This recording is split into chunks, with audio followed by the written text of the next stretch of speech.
자, 3월 3일 비트코인 확인 한번 해보도록 하겠습니다. 자, 비트코인 43,300달러 정도 하고 있는데요. 자, 비트코인이 뭐 조정이라고 하기에는 뭐 큰 조정은 아닙니다. 큰 조정을 받거나 하지는 않았고, 약간 눌림 정도를 보여주고는 있습니다. 자, 하지만 이제 어제 우리가 저녁에 여러 가지 일들이 있었죠. 파월 의장 연설도 있었고, 코인 관련 일도 있었는데, 어제 보시면은 이제 이런 식의 무빙, 위아래로 빠르게 치고 올라오는 그리고 내려가는 이런 털리는 무빙들, 현물하시는 분들 같은 경우에는 큰 상관은 없겠지만 선물하시는 분들 입장에서는 이런 무빙들이 많이 위험한 무빙이죠. 그렇기 때문에 선물하시는 분들 같은 경우에는 오늘 저녁에도 그런 방향성이 나올 수가 있기 때문에 조금 조심을 해주시면 될 것 같고, 자, 일단 오늘은 어제 얘기했던 그 부분들에 대해서 좀 체크를 해보고, 그리고 오늘 저녁에도 좀 중요한 일정들이 있죠.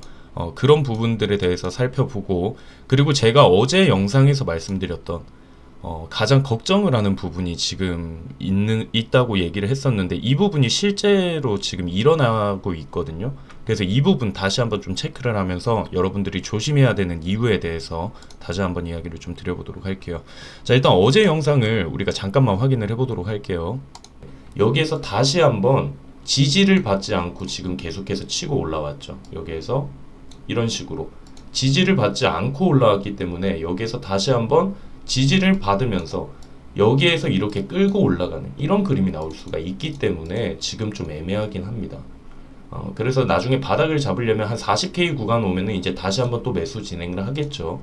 여기에서 지금 올렸고, 그 다음 여기에서 또 이렇게 내리는, 여기에서 좀 가까이서 보면 여기에서 이런 식으로 하고, 여기에서 다시 한번 또 밑으로 내리면서, 하지만 저점은 전에 있던 저점을 깨지 않고 저점을 높이면서 이런 식으로 올라가는 이런 그림이 나올 수가 있기 때문에 지금이 참 저항의 위치에서 애매한 부분이기는 합니다. 자, 이 부분에 대해서 간단히 빠르게 설명을 좀 드려보면은, 자, 여기 있는 이 부분입니다.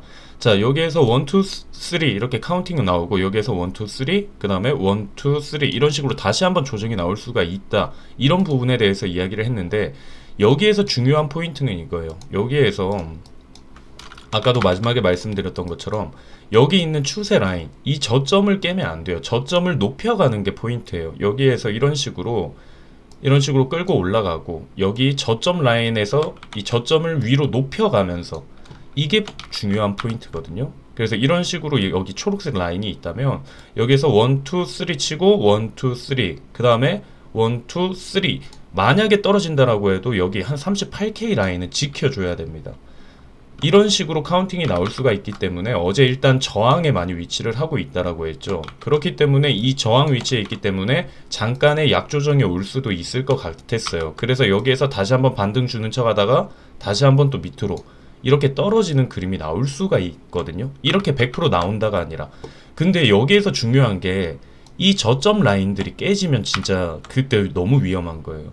왜 그러냐면 여러분들 플랫 패턴이라고 많이 들어보셨고 배워보셨죠. 그래서 여기 뭐 레귤러 플랫이나 뭐 익스펜디드 플랫, 그리고 러닝 플랫 이런 식으로 해서 여기가 이런 구간으로 움직이거든요. 1, 2, 3, 1, 2, 3, 그 다음에 1, 2, 3, 4, 5 이런 카운팅으로 움직인단 말이에요. 그래서 여기에서 만약에 이 저점 라인이 만약 깨져버린다, 그러면은 여기에서 끌고 올라가는 1, 2, 3, 1, 2, 3, 1, 2, 3 이런 식으로 올라가는, 이런 식으로 고점을 높이고 그리고 저점을 위로 올리면서 가는 이런 패턴이 나와줘야 되는데, 만약에 여기에서 플랫 패턴이 나와버린다, 이런 식으로 만약 익스펜디드가 나오면 여기 전저점 깨고 내려가거든요. 그럼 다시 33K까지 내려갈 거예요. 근데 만약에 익스펜디드가 아니라 뭐 제일 좋은 방향으로 뭐 러닝 플랫이다, 러닝 플랫이라고 해도 한 37라인까지는 내려올 거란 말이에요. 이런 식으로 갈 수 있는 방향들이 있기 때문에 여러분들이 지금 좀 조심을 해야 되는 구간이 아닌가, 일단 이 부분에 대해서 이야기를 드리고 싶고, 자, 어제 저항이라고 이야기를 드렸던 부분들에 대한 이유에 대해서 말씀드려 볼게요. 어제 영상 잠시만 다시 한번 확인해 볼게요. 여기 있는 저항 라인에 있죠. 이 저항 라인은 여기 1월달, 그리고 2월, 그리고 2월 말쯤, 그리고 이번에도 지금 저항으로 작용을 하고 있는, 자, 이 부분도 한번 체크를 해보면 이 차트죠. 여기에서 저항 맞고 저항 맞고 저항 맞고 저항 맞고 이렇게 저항을 맞았었기 때문에 여기가 지금 저항선에 위치를 하고 있다. 제가 항상 여러분들께 말씀드리고 싶은 건 사람들이 욕심을 부려서 그렇지 기본만 충실하게 해도 어느 정도 수익은 낼 수 있습니다. 기본이 뭐예요? 여기가 이렇게 선이 있다. 만약에 차트가 이런 식으로 움직이면 여기가 지지선이 되겠죠. 하지만 여기에서 지금 뚫고 올라가고자 하는 이 구간이라면 여기가 저항선이 되겠죠. 그래서 기본이잖아요. 나중에 저항선에 도달하면 매도, 그리고 지지선에 오고 지지를 한다라고 하면 매수. 이게 기본이잖아요. 일단 투자에. 그런데 이제 사람들이 못하는 게 여기에서 저항 뚫고 쭉 올라가 버리면 어쩔까? 라는 얘기를 하는데 어제 영상에서도 말씀드렸던 것처럼 제가 매수를 여기를 뚫고 올라갔다라고 해도 중요한 건 뭐라고 했죠? 여기 46K 구간은 뚫어주면은 그때 추격 매수를 들어간다라고 했어요. 어제 영상 보시면 압니다. 그렇기 때문에 여기에서 지금 지지가 제대로 되지도 않았는데 여기 올라갔을 때 44K 뚫렸네? 그럼 이제 매수하면 되나? 라고 해서 매수하셨던 분들 같은 경우에는 오히려 지금 손해를 좀 보고 있겠죠. 뭐 큰 손해까지는 아니지만. 그러니까 제가 말씀드리고 싶은 건 이런 식으로 페이크를 주고 다시 한번 밑으로 빠지는 이런 그림들이 나올 수가 있기 때문에 제가 어제 웬만하면 매수하지 말고 있으시라고 얘기를 했고, 저 같은 경우에도 지금 여러분들께 이런 방식을 얘기 드렸잖아요. 여기에서 1, 2, 3, 1, 2, 3, 그 다음 한 번, 두 번, 세 번 이런 식으로 만약에 좋은 방향으로 이렇게 올라가는 방향이라고 해도 여기에서 한 번 눌림이 나올 수가 있기 때문에 이 부분에 대해서 여기 있는 수익을 잠깐 먹으려고 실제로 저 같은 경우에도 숏을 들어갔어요. 여기 44.2에서 숏 들어가서 지금 수익 내고 있는 거고, 일단 여러분들 지금은 저는 그렇습니다. 여기에 있는 이 조그만 부분, 여기 저 어제도 말했던 2K 정도죠. 한 2,000불 정도를 먹기 위해서 무리한 투자를 여기에서 하지 마시라는 얘기예요. 왜냐면 다시 한번 얘기 드리지만 여기 지금 저항선에 위치를 하고 있고요. 그 다음에 여기 USDT 도미넌스 아시죠? 비트코인과 반대로 움직이는 이 USDT 테더 도미넌스 같은 경우에도 이 추세선 라인 보이시죠? 여기서부터 제가 이제 그어놨던 구간인데 여기에서 지금 반등을 주려고 하고 있단 말이에요. 만약에 여기에서 테더 도미넌스가 다시 한번 밑으로 쭉 빠지면서 이렇게 내려간다라고 하면 얘가 여기 이 파란색 라인 안으로만 들어온다라고 하면 그때가 아마 비트코인이 한 46K 정도가 될 겁니다. 그렇기 때문에 그런 식으로 가면은 이 테더 도미넌스도 밑으로 내려왔다. 그러면 여기서부터는 얘가 저항선이 되겠죠. 그러면 이렇게 내려갈 수 있는 방향이 있거든요. 그럼 비트코인 올라가겠죠. 이런 식으로 저항 구간에는 우리가 항상 조심을 해야 된다. 그리고 테더는 지지 구간에서는 조심해야겠죠. 반대로 이런 상황이라는 걸 여러분들이 일단 차트를 보시면서 보시면 될 것 같고, 이 익스펜디드나 뭐 러닝 플랫 이런 플랫 패턴이 나올 수도 있는 걸 여러분들이 항상 염두를 해 두셔야 돼요. 무조건 그냥 지금 무조건 오른다 이렇게가 아니라 오를 거라고 저도 기대는 하고 있습니다. 하지만 항상 투자는 최악을 대비를 하셔야 된다. 여기에서 실제로 진짜 이런 식으로 플랫 패턴 나와버리면, 여기에서 이렇게 플랫 패턴 이런 식으로 나와버리면 오히려 손해가 더 클 수가 있어요. 지금 어찌 보면 꼭대기 부분이죠. 이게 시작점이 될 수도 있지만 말씀드렸던 것처럼 여기에서 이렇게 올라간다. 이때 사도 늦지 않다라는 거예요. 여기에서 이거 확실하게 뚫어주고 여기에서 매수해도 올라가면은 52K까지도 볼 수 있으니까 늦지 않으니까 무리한 투자를 지금은 하지 마시라는 얘기예요. 왜 그러냐면 지금 전쟁 이슈나 이런 것들 때문에 굉장히 시장이 빠르게 변동성을 보여주고 있단 말이에요. 그런 상황이기 때문에 여러분들이 투자를 할 때 조금 지키는 투자 하시면 좋을 것 같아요. 자, 그리고 이제 어제 얘기했던 오늘 가장 중요한 내용입니다. 이 내용 한 번만 볼게요. 그리고 마지막으로 제일 중요한 거, 아직까지도 정부에서 거래소에 제재를 요구를 하고 있는데 지금은 단지 1달러 되었죠. 이것처럼 1달러 되었는데 만약에 정부에서 강하게 요구를 하고 규제를 제한한다고 하면 어쩔 수 없죠. 아무리 거래소가 강하게 이렇게 얘기를 한다라고 해도 나라에서 정말 막아버리면, 자, 이 부분입니다. 이제 어제 제가 이 똑같은 이거 프레젠테이션인데 어제 이제 이 부분에 대해서 얘기를 했어요. 러시아 암호화폐 제재 검토, 이것 때문에 비트코인의 가격이 떨어졌었죠. 근데 가상화폐 거래소 러시아 제재 동참 안 한다라고 했어요. 그쵸? 바이낸스 얘기를 하면서 이 내용을 어제 말씀드렸어요. 그로 인해서 비트코인이 올랐어요. 왜 그러냐? 생각을 해보세요. 만약 거래소에서 제재를 동참을 해버리면은 이 비트코인, 러시아 같은 경우에 이 비트코인을 뭐 당연히 장외 거래, OTC 거래가 있기는 하겠지만 이 거래소를 사용을 해서 하는 이런 뭐 이 리스크 해지 수단, 지금 루블화가 지금 굉장히 하락을 하고 있죠. 이 루블의 이 대체 수단으로 비트코인을 살 수 있는 방향이나 OTC 거래를 못하는 사람들이나 이런 사람들 같은 경우에는 이게 의미가 없어진단 말이에요. 거래소들이 다 막아버리면. 근데 바이낸스나 이런 해외 거래소들 같은 경우에는 안 한다라고 했어요. 보시면 러시아 이용자 전면 금지, 이게 어제 내용이에요.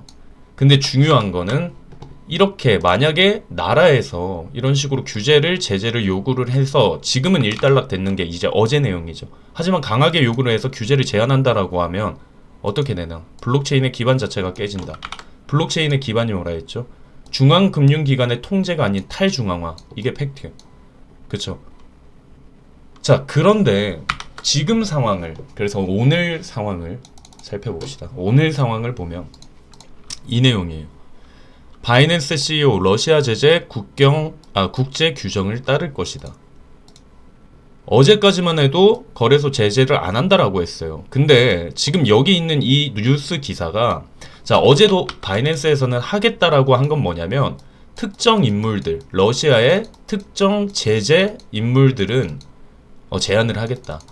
하지만 일반 시민들, 일반 러시아 모든 이용자들을 제재는 하지 않겠다라는 얘기를 했어요. 그래서 지금 러시아 제재 국제 규정에 따를 것이라는 게 이 범위가 어제 말했던 이 특정 제재 인물인지, 아니면 지금 어제 안 하겠다라고 얘기를 했던 이 러시아 전체 이용자들인지, 지금 이거가 중요한 것 같아요. 지금 이 뉴스 기사만 보면은 제재를 어디까지 한다라는 말인지 모르겠는데, 원래 특정 인물들은 제재를 한다라고 했습니다. 뭐 고위급 특정 제재 인물들, 이런 사람들은 제재를 한다라고는 했었는데 러시아 전체는 안 한다라고 했거든요. 근데 이번에 5시 59분에 러시아 제재 국제 규정에 따를 것이다. 그래서 러시아 제재 규정을 완전히 준수하기 위해 필요한 조치를 취하고 있다 라는 얘기를 했어요. 그래서 사람들이 뭐 러시아 일반인들을 제재하지 않고 국제사회 제재에 동참하지 않는다고 비난을 한다. 하지만 팩트는 은행도 제재 규정을 따르고 암호화폐 거래소도 제재 규정을 따른다. 이게 문제거든요. 미디어들은 암호화폐 거래소가 러시아 일반인들을 제재하지 않고 있다라고 이렇게 이야기를 한다라고 하는데 자기들은 그게 아니다라고 했어요. 이제 어제 말했던 가장 큰 부분이죠. 걱정이 되는 부분. 이렇게 되면은 결국은 이 암호화폐, 어제 말했던 것처럼 이 암호화폐는 중앙금융기관의 통제가 아닌 탈중앙화예요. 근데 지금 어제 걱정된다라고 했던 정부에서 거래소에 제재를 요구를 하는데 지금은 일단락되었지만 강하게 요구를 하고 하면, 제한한다고 하면 어쩔 수가 없다. 지금 이 부분이 나왔다라는 거죠. 이게 제가 제일 지금 신경이 쓰이는 거예요. 그렇게 되면은 우리가 말씀드렸던 것처럼 이번 전쟁을 통해서 얻을 수 있는 게 뭐냐, 나라의 그 달러나 뭐 이런 통화들, 통화 화폐들, 이 통화 화폐의 리스크, 이런 식으로 뭐 전쟁이 나거나 뭐 나라가 부도가 나거나 뭐 이런 리스크들을 해칭할 수 있는 수단, 해칭을 할 수 있는, 방어할 수 있는 수단이 비트코인. 이걸로 사람들한테 인식이 되면은 얼마나 좋냐. 그래서 이번이 오히려 비트코인한테는 기회가 될 수 있다라는 얘기를 했었거든요. 보시면 이번 계기로 확실하게 비트코인이 화폐 가치 대체 수단으로 인정을 받을 수 있는 만큼 성장을 할 수 있다. 이게 장점이라고 했는데 그러면 이것도 사라져 버린다는 거예요. 왜냐, 이런 식으로 거래소가 규제를 해버린다면 그러면 이게 아무런 의미가 없어진다라는 거죠. 내가 가지고 있어도 이걸 어떻게 사용을 못한다라는 거예요. 뭐 물론 지금 러시아 같은 경우에는 전쟁을 하는 특별한 상황이긴 합니다. 그렇기 때문에 일단 특별한 상황이기 때문에, 그런데 뭐 예를 들면 어떤 나라가 뭐 부도가 난다. 그러면 그 나라 제재를 해버리고 이런 식으로 나라에서 강압적으로 해버리면 이 탈중앙화라는 블록체인 기반 자체가 사라져 버린다는 거죠. 지금 이게 너무 걱정이 되는 것 중에 하나입니다. 어제의 장점이라고 얘기했던 게 이게 사라지는 것 같고, 그리고 단점이라고 얘기했던 게 살아나는 것 같아서 이 부분이 너무 걱정이 됐는데, 이렇게 할 수 있는 부분 중에 또 하나가 이거인 것 같아요. 어제 보면 압박을 했죠. 미 재무장관, 옐런 미 재무장관도 암호화폐 제재 대상에 포함이 된다. 암호화폐를 활용할 수 있다는 점을 인지하고 이를 방지하기 위한 조처를 취하고 있다. 제재 범위에 암호화폐도 포함될 것이다. 연준 의장은 암호화폐 대해 조치를 취해야 한다. 즉 나라에서 결론은 모든 거를 제재를 할 수 있고 이거를 강압적으로 할 수가 있다라는 거죠. 그게 너무 지금 걱정이 되는 것 중에 하나입니다. 블록체인이라는 이 중요한 처음의 기반 자체가 사라지는 게 아닌가. 여러분들이 이더리움 클래식이 이렇게 탄생이 한 이유도 그겁니다. 원래 이더리움이 다오 해킹 사건이 있었는데 여기에서 따로 이렇게 하드포크를 해버리면 블록체인 기반 자체가 망가져 버린다라고 해서 하드포크를 반대를 한 사람들이 잔류를 한 게 이더리움 클래식이에요. 이런 식으로 블록체인 기반 자체가 흔들리면은 이게 굉장히 안 좋다라는 거예요. 지금 제일 걱정되는 게 이 부분. 이렇게 나라에서 강요를 하면은 지금 이런 식으로 움직인다라는 것 자체가 제가 봤을 땐 이거 말 바꾼 거거든요. 어제까지 기사에서만 해도 여기에서 제재 동참 안 한다라고 했어요. 자, 이렇게 되니까 어떻게 됩니까? 우리나라 같은 경우에도 국내 5대 가상자산 거래소 러시아 IP를 막기 시작합니다. 업비트, 비트콘, 코인원, 코빗 등 러시아 IP 차단 단체로 이런 식으로 하고 있습니다. 근데 보세요. 반면 해외 거래소에선 차단 요청에 응하지 않겠다라고 이야기를 했는데 차단을 한다라고 하죠. 이런 부분들을 우리가 좀 체크를 해봐야 되지 않을까. 굉장히 제가 걱정되는 것 중에 하나는 다른 것도 아닙니다. 이 비트코인 가격이 단기적으로 뭐 내려간다, 올라간다 이런 부분이 걱정이 되는 게 아니라 지금 이 앞으로 비트코인이 성장을 할 수 있는 장점이 사라져 버린 것 같은 느낌이라고 해야 될까요? 이 전쟁 때문에 얻을 수 있었던 게 정말 이 비트코인이 통화화폐 대체 수단으로 인식을 받을 수 있는 이런 기회였는데 이게 사라지는 것 같은 느낌. 그리고 블록체인 전체 이 기반이 사라지는 것 같은 이런 느낌 때문에 지금 우리가 이 부분을 좀 중요하게 생각해야 되지 않을까라는 생각을 합니다. 자, 일단 어제 같은 경우에 파월 기준금리 0.2% 인상 지지 그 이상도 검토를 한다라고 해요. 뭐 이게 호재의 역할을 했었죠. 왜 그러냐면 일단 금리 인상은 확정이었죠. 근데 여기에서 0.25%를 할 건지 0.5%를 할 건지 만약에 0.5% 한다라고 했으면 또 시장이 좀 내려갔을 수는 있는데 다행히 0.25% 한다라고 하니까 사람들이 조금은 안심하면서 이게 호재 작용을 조금 하면서 반등을 어제 새벽에 잠깐 주긴 했는데 다시 원위치 됐죠. 원위치가 돼버렸고 자 일단 기준금리 인상에 대해서는 뭐 진행이 될 거니까 그리고 이 포인트가 뭐 0.25던 0.5%던 이거는 크게 중요하지 않다라고 생각을 해요. 이거는 뭐 큰 의미가 없다. 근데 이거보다 중요한 거는 양적 긴축이죠. 긴축. 말했던 것처럼 이렇게 볼 수가 있죠. 테이퍼링. 그 다음에 금리 인상. 그 다음에 하는 게 뭐죠? 긴축. 이 양적 완화, 이 테이퍼링보다 무서운 게 금리 인상이고요. 이 금리 인상보다 무서운 게 양적 긴축입니다. 근데 어제 뉴스 기사를 보니까 제가 이 기사를 캡처를 안 해서 왔네요. 이 3월에 금리 인상을 하면서 인상하고 그와 같이 긴축도 할 수 있다. 긴축도 고려를 해볼 수 있다라는 얘기가 나왔어요. 그래서 지금 있는 상황, 이 뉴스 기사들로만 보면 사람들이 좋은 줄 아는데 0.25% 이것만 보고 얘기를 하는데 그 이후에 긴축 관련 이야기도 있었거든요. 그래서 지금 있는 기사들이 전혀 좋아 보이지 않아요. 전혀 좋아 보이지 않기 때문에 여러분들도 너무 긍정적으로 그냥 시장을 계속 바라보지 마시고 항상 지금 뭐 내려간다 올라간다 얘기를 하는 게 아니라 항상 우리는 대응할 준비 꼭 하시면서 항상 우리는 의심해야 돼요. 그냥 오르면 오른다가 아니라 항상 왜 오르지? 언제 또 이게 악재가 되지 않을까? 이런 식으로 항상 의심하면서 제가 항상 말하는 얘기가 있잖아요. 여러분들 시드를 늘리려 하지 말고 지키려고 하세요. 네. 지키려고 한다면 여러분들의 시드는 자동으로 올라갈 겁니다. 늘리려고 하면 욕심 부릴 수밖에 없어요. 그러면 당연히 시드는 내려갈 거고, 내 시드 지키려고 안전하게 투자를 한다면 그러면 올라갈 겁니다.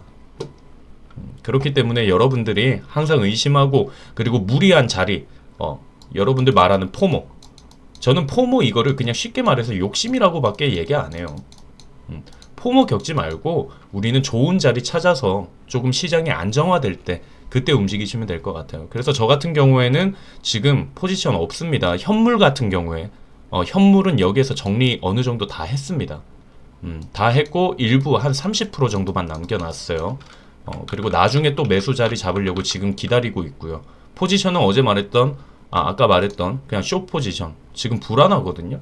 그래서 잠깐 숏 포지션 잡아서 이것도 이제 정리할 겁니다. 이것도 정리할 거고, 일단 여러분들이 이 점을 좀 참고해 주시면 될 것 같아요. 자, 그리고 이제 마지막으로 뭐 정리해 드리면 이제 뭐 그래도 좀 너무 불안한 얘기만 한 것 같아서 조금은 긍정적인 얘기를 하면은 일목균형표 구름대 강세 추세를 지속을 한다라고 해요. 이 일목구름표를 제가 많이 보여드렸죠, 여러분들께도. 그래서 이걸로 보여드릴게요. 일목구름표 같은 경우에는 여러분들께 자주 보여드리는 지표 중에 하나인데, 이 일목구름표를 보면 이 구름이 있죠.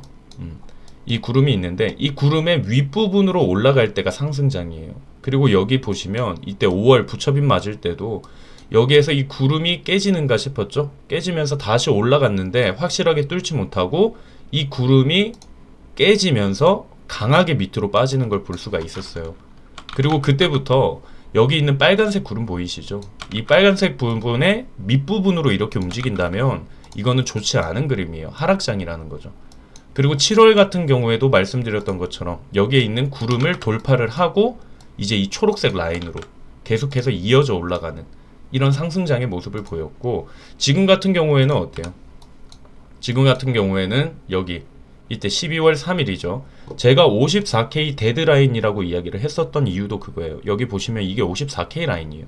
이 54K 라인 깨지면서 제가 이때 데드라인이라고 얘기를 했죠. 이 라인 깨지면은 손절하시고 도망가야 된다라고 얘기를 했었는데, 이 라인 깨지면서 이런 식으로 하락장이 계속해서 이제 이어지는 연출이 됐었죠. 뭐 100%는 아닙니다, 여러분들. 이렇게 뭐 단지 이거는 전체적인 그냥 보조 차트일 뿐이지, 일단 여기 같은 경우에도 그랬어요. 여기에서 돌파를 해줬는데 여기서 다시 밑으로 빠졌다가 지금 여기 이번에 돌파를 했습니다. 돌파를 했고 여기서 다시 내려올 수도 있는 상황이 있으니까 여기에서 완벽하게 여기 초록색 구름이 형성이 되면서 이 위로 올라가면 이제 그때부터 상승장이라고 볼 수가 있겠죠. 아직은 그런 그림까지는 나오지는 않았지만 일단 긍정적인 모습은 여기에서 일단 한번 돌파를 했다라는 부분, 이 부분을 긍정적으로 볼 수가 있을 것 같습니다. 자, 일단 오늘 리딩은 여기서 마치도록 할게요. 마치도록 하고, 여러분들 여기 우크라이나 러시아 2차 회담이 있습니다. 한국 시간으로 저녁 9시라고 얘기를 하는데, 이 부분이 또 시장의 변동성을 크게 만들 수도 있는 부분이라고 생각을 합니다. 그러니까 여기에서 조금의 수익 내보려고 노력하지 마시고 안전하게 우리는 상황 보고, 제가 말씀 맨날 드리는 거 있잖아요. 매수, 그쵸? 항상 말씀드리는 거, 매수. 사람들은 매수, 매도만 해요. 하지만 이 사이에는 관망이라는 포지션도 있다라는 거, 여러분들이 이 점을 좀 참고하셔서 투자를 진행을 해주시면 좋을 것 같습니다. 일단 오늘 영상 여기에서 마치고 중요한 내용이 있으면 바로바로 이야기 드리도록 하겠습니다.